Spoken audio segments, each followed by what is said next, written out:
Halo, assalamualaikum warahmatullahi wabarakatuh.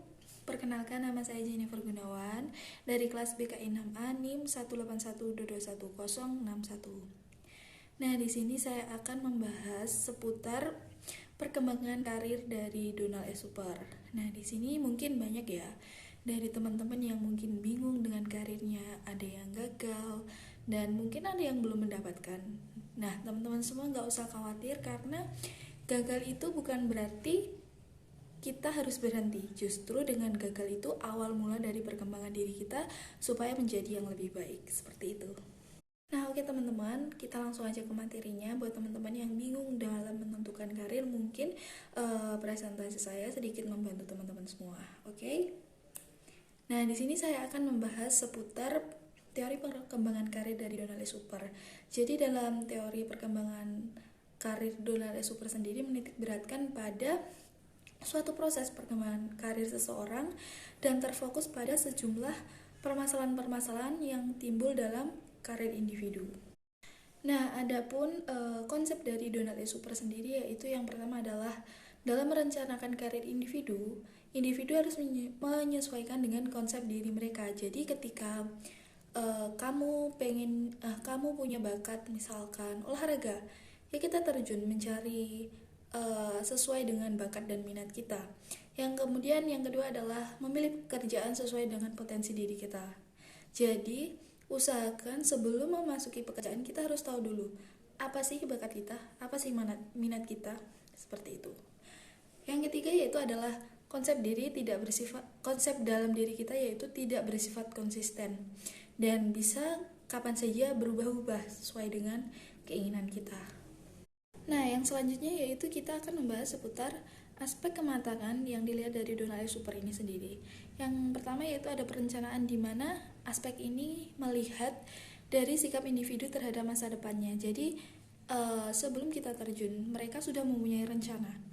Kita mau di mana, kita mau ambil apa, dan kita terjun di mana, seperti itu.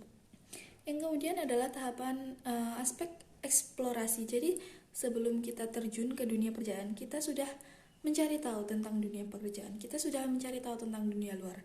Seperti apa. Seperti itu. Yang kemudian adalah pengambilan keputusan. Nah, di aspek ini mereka sudah mempunyai tanggung jawab dan sudah memikirkan apa sih nanti resikonya, apa sih ininya, apa sih itunya. Individu mulai mengetahui pentingnya karir. Contoh ketika kita masih sekolah SD ditanya, nanti cita-citanya apa? Jadi dokter. Dokter pekerjaannya apa? Seperti itu. Jadi kita mulai mengetahui, oh iya, kalau jadi itu nanti seperti ini gitu. Nah, yang kedua adalah tahapan eksplorasi, di mana tahap ini dimulai dari usia 15 sampai dengan 24 tahun. Nah, biasanya dalam masa pertumbuhan ini kita sedang mencari karir. Mungkin dulunya bercita-cita ingin menjadi polisi, kemudian di usia 20 dia ingin menjadi pengusaha, seperti itu. Jadi pada tahapan ini individu sedang eksplorasi, mencari apa sih yang emang kita butuhkan dan kita sukai, seperti itu. Nah, kemudian di tahap selanjutnya yaitu adalah tahap pemantapan, di mana tahap pemantapan ini dimulai dari usia 25 sampai 44 tahun. Nah, di tahapan ini individu mulai meyakinkan diri mereka dan memantapkan pada pekerjaannya. Karena yang seperti kita ketahui, mencari pekerjaan itu adalah hal tidak mudah, maka mereka akan mempertahankan apa yang sudah mereka dapatkan. Nah, next tahap yang keempat adalah tahap pemantapan, di mana tahapan ini dimulai dari usia 44 sampai 65 tahun. Tahapan ini hampir sama dengan tahapan pada usia 25 sampai 44 tahun. Mereka lebih memilih untuk memantapkan dan mempertahankan pekerjaan mereka. Karena ya kita tahulah, ketika di usia 44 sampai 45 tahun mencari pekerjaan yang sekiranya cocok dengan diri kita, fisik kita, itu sangatlah sulit. Maka mereka lebih memilih untuk mempertahankan pekerjaannya apapun resikonya, seperti itu. Nah, yang terakhir adalah tahap kemunduran. Tahap kemunduran ini dimulai dari usia 65 sampai seterusnya. Nah, pada tahapan ini mereka lebih memilih mempertahankan dan tidak meningkatkan kinerja karir mereka, seperti itu. Nah, oke, kita sudah habis materi yang saya bawakan.